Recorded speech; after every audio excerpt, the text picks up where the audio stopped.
Hi guys, Liana here. I haven't made a video in a while because I was taking a bit of a break from the internet. Gee, I wonder why. But I actually was inspired to, legitimately inspired, happy to make this video from a potentially unlikely source, and that unlikely source is Gamergate. A lot of people might be going, what's Gamergate? Or you think you have some idea of what Gamergate is. It is like, oh, the light, it burns! But I'm here to tell you it might not be what you think. Everyone. I think that truth is the first casualty of war, and this is definitely a war at this point. Not to say that's a bad thing. I am not a complete pacifist when it comes to debate and dialogue. I think that sometimes things get ugly for a reason, and the intensity of the reaction informs that reaction, and the intense reaction coming out of the game community, I think, whether you agree with the arguments or not, I think that passion is undeniably relevant. So, what is Gamergate? Well, it depends on who you ask. The most commonly circulated definition is that it's a push for improved ethics in video game journalism. Get to some of the issues there in a bit, but the backdrop to Gamergate was a series of unfortunate events involving two people, I'm gonna say, who happened to be women. Hear me out. One was an indie developer named Zoe Quinn, who slept with what the community at large determined is slept with the wrong person. And there's a big brouhaha that followed. This is not right. This happens all the time. There's a difference between a scandal and an actual moral transgression. People's personal lives are nobody's business, and whenever a relationship breaks down, usually both people are to blame. Now that, we're filtering out the extremes on either end, right?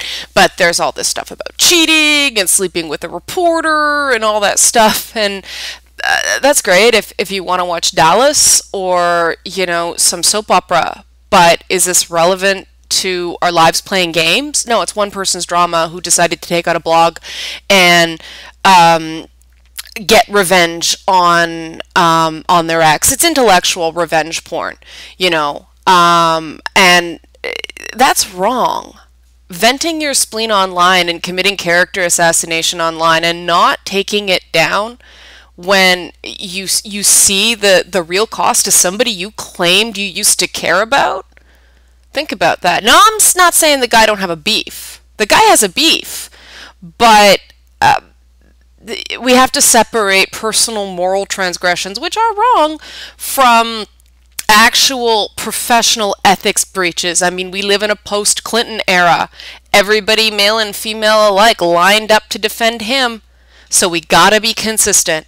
And that consistency is, I think, what's at the crux of this ethics debate that launched because of that, and the massive overreaction to the Feminist Frequency latest video on tropes versus women as background decoration, that I perhaps agree with the point.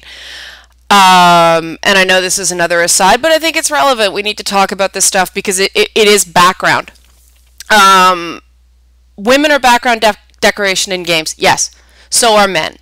If you think of a prison scene in any video game, the background decoration is all male NPCs.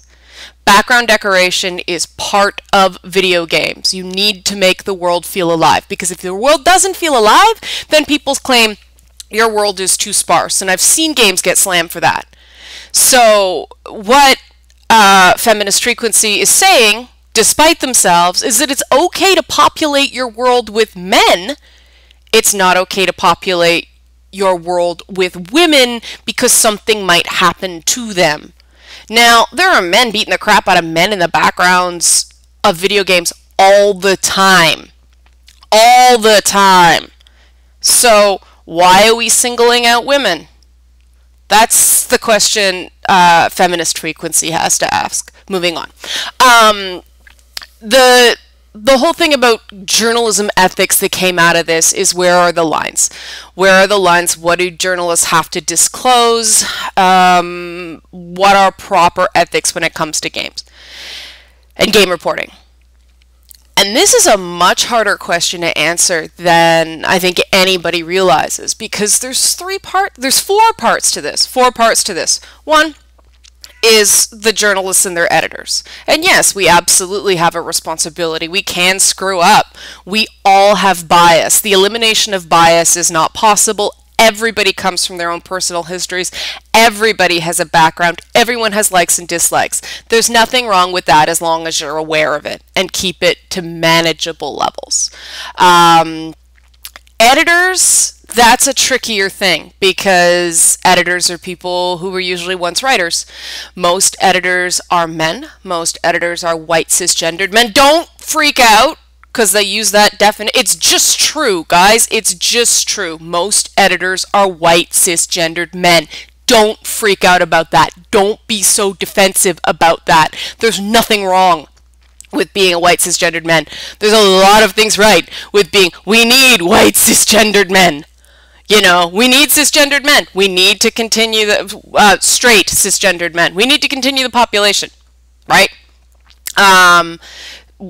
We are not attempting to exterminate you guys, and that seems to be the immediate reaction whenever anyone brings this up. You're trying to get rid of me. I get it, but you gotta chill.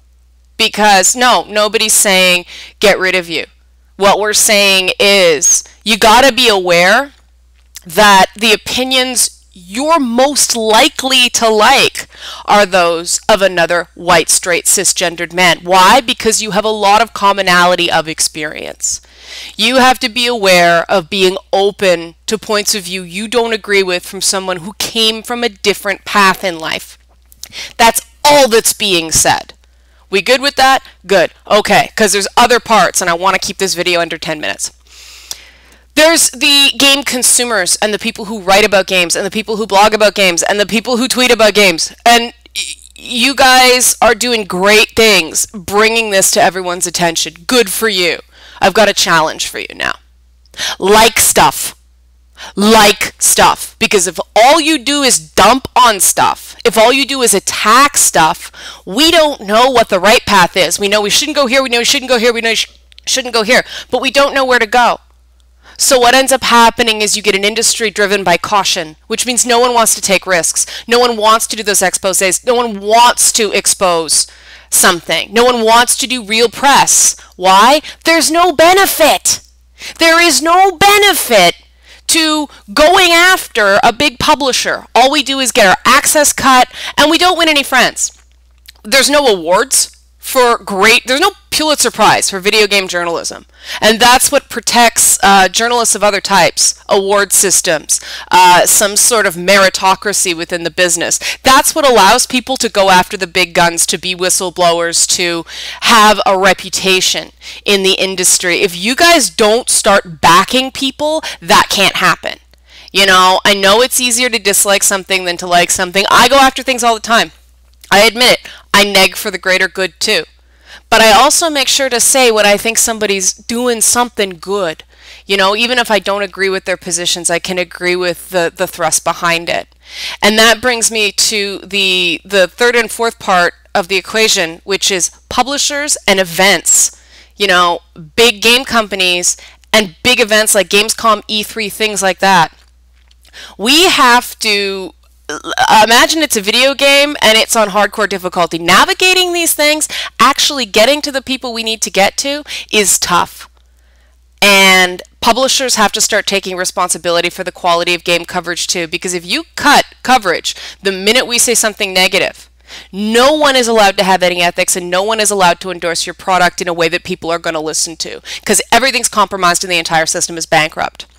So that's my 10 minutes on Gamergate. If you guys want more, please ask questions in the comments. Get me on Facebook. Serious dialogue, very much welcome. You guys have been doing good stuff. Keep going. See you later.